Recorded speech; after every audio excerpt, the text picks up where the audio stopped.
అదే RTV app వార్తల్ని క్షణాల్లో చదివే అవకాశం ఉంటుంది. ఒక న్యూస్ పేపర్, ఒక టెలివిజన్ ఛానల్ మీ చేతుల్లో ఎప్పుడూ ఉంటాయి. Hi, hello, namaste. Welcome to RTV. Myself Fatha Mohammed. Today we have Dr. Colonel B. Prabhakar, orthopedics and joint replacement surgeon from K Hospitals, Nampally. Hello, sir. Hello. What is knee pain and what are the causes of it? See, knee pain is something which bothers all of us from time to time. हम सभी को घुटने में दर्द कभी ना कभी होता है.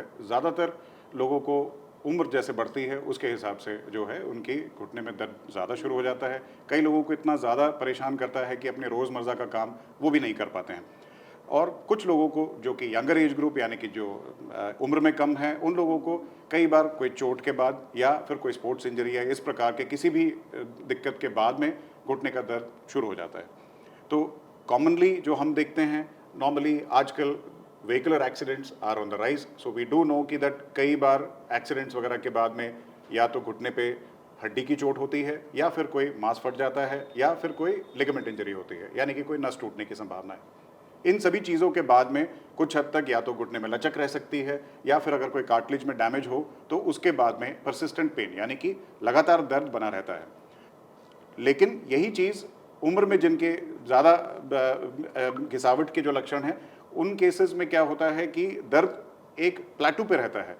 कुछ एक स्टेज के बाद में जब घिसावट बहुत ज़्यादा बढ़ जाती है तो उसके बाद में रोज़मर्रा का काम यानी कि चलना फिरना, अपने बाज़ार तक जाना या नीचे बैठ के उठना या फिर सजदे में बैठना, इस टाइप की किसी भी हरकत पे उनको दिक्कत बहुत ज़्यादा होती है.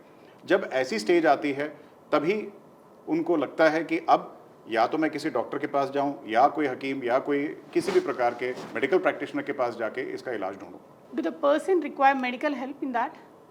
Yes, of course. देखिए, medical help when I say almost all causes of acute soft tissue injuries or initial areas where there is not much of ligamentous instability or cartilage damage or a fracture can be managed with medicines. In cases में या तो immobilization यानी कि कोई पट्टी या कोई brace, कुछ हद तक एक्टिविटी लेवल को कम करना और कुछ दवाइयों से इन लोगों का रिलीफ काफ़ी हद तक अचीव हो सकता है. एक ऐसी स्टेज जब आती है कि जब दवाइयों के बावजूद आदमी के सिम्टम्स नहीं खत्म होती हैं तो उसके बाद में हमको देखना पड़ता है कि अब आगे क्या किया जाए. अगर ये स्पोर्ट्स इंजरी का रूप है, for example if it's a younger individual with some kind of a ligamentous instability यानी कि घुटने में लचक है, उसको चलने के दौरान लगता है कि घुटना निकल जाएगा या नीचे बैठने में, उबड़ खाबड़ ज़मीन पर चलने में उसको घुटने के ऊपर कॉन्फिडेंस नहीं है, इस सूरत में इन्वेस्टिगेशंस की ज़रूरत है. मोस्ट कॉमन इन्वेस्टिगेशन यानी कि कोई भी जांच जो हम कराते हैं वो एक्सरे से शुरू होता है.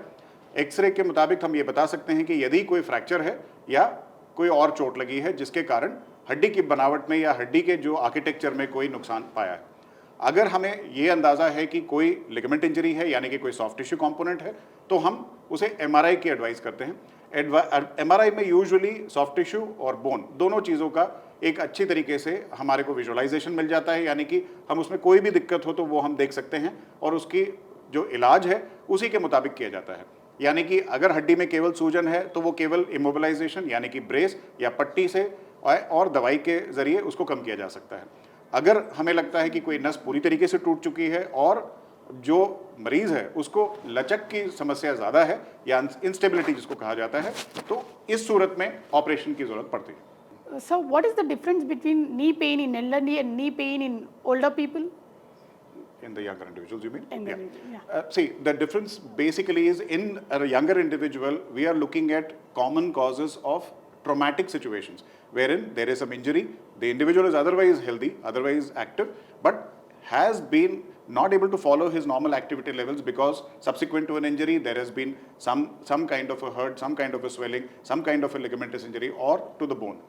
Now, in an elderly, this situation changes completely. These are individuals wherein we expect a certain amount of cartilage wear as the age progresses, but as they tend to age more and more, what we see is the cartilage tends to wear out completely, in which case there is bone-on-bone contact, which is commonly diagnosed with an X-ray. When we see that there is significant reduction in joint replacement and in the joint surface, and what has actually happened is that there is bone-on-bone contact, यानी कि अब हड्डी से हड्डी रगड़ खानी शुरू हो गई है क्योंकि जो कार्टिलेज की परत है वो पूरी तरीके से घिस चुकी है. उन सूरत में हम उसको एडवांस्ड ऑस्टियोआर्थराइटिस कहते हैं और इसी सूरत में हमको हमारे पास दो ऑप्शन है या तो हम उनको थोड़ा कुछ लाइफस्टाइल मॉडिफिकेशंस की एडवाइस देते हैं, यानी कि जो लोग नीचे बैठते हैं जैसे चौकड़ी मार के बैठना, उकड़ू बैठना, हम उनको मना करते हैं क्योंकि ये सब एक्टिविटीज़ में घुटने के ऊपर दबाव ज़्यादा पड़ता है। तो हम कोशिश ये करते हैं कि इन लोगों को ये चीज़ें अवॉइड की जाएँ। कुछ medications in the form of simple painkillers and some kind of supplements can be tried, जिनमें कुछ हद तक रिजल्ट्स कैन बी बेटर। अगर the individuals respond to this medical management therapy, then we do not need to take this further. जिन लोगों को इस चीज़ से आराम नहीं आता है, second option is that of an injection, where in viscosupplementation which we call about, which is basically to give an injection into the joint. This will actually enhance the lubrication part of it, and this may in times give temporary relief from anywhere between 4 to 6 months. However, जब ये भी काम करना बंद कर दे, and when we say ADL, when I say ADL I mean activities of daily living, यानी कि जो आपके रोज़मर्रा करने की जो ज़रूरत के मुताबिक आपकी हरकत है, अगर उस पे भी कॉम्प्रोमाइज़ होना शुरू हो जाए, यानी कि अगर आपको यहाँ से उठ के टॉयलेट तक चलने के लिए मुश्किल महसूस हो रही है, आपको यहाँ से पार्क तक जाने में दिक्कत महसूस हो रही है, वो स्टेज है जब आपको किसी ऑर्थोपेडिक सर्जन को कंसल्ट करना चाहिए, और उसके बाद में शायद सर्जिकल ऑप्शंस एक्सप्लोर करना बेहतर रहेगा, क्योंकि all of these are quality of life surgeries. यानी कि ऐसा नहीं है कि कोई ऐसा पॉइंट आएगा जब आपको लगे कि हाँ मुझे ये करा लेना चाहिए। जब तक आप बेडरिडन ना हो जाएं ऐसी सिचुएशन नहीं आती है। लेकिन इन ऑपरेशंस का एडवांटेज ये है कि आपकी एक्टिविटी लेवल पे कोई कॉम्प्रोमाइज़ नहीं होता, और जो भी आप काम करना चाहते हैं, आप इंडिपेंडेंट रहना चाहते हैं, आप अपने रोज़मर्रा के काम खुद करना चाहते हैं, ये ऑप्शन आपके पास हमेशा रहता है। Thank you, sir. Thank you for valuable information. So this is today's episode. Keep watching our TV. మరిన్ని వీడియోస్ కోసం ఛానల్ ని సబ్స్క్రైబ్ చేయండి, లేటెస్ట్ అప్డేట్స్ కోసం వాట్సాప్ ఛానల్ ని ఫాలో చేయండి, అండ్ లింక్ డిస్క్రిప్షన్ లో ఉంది.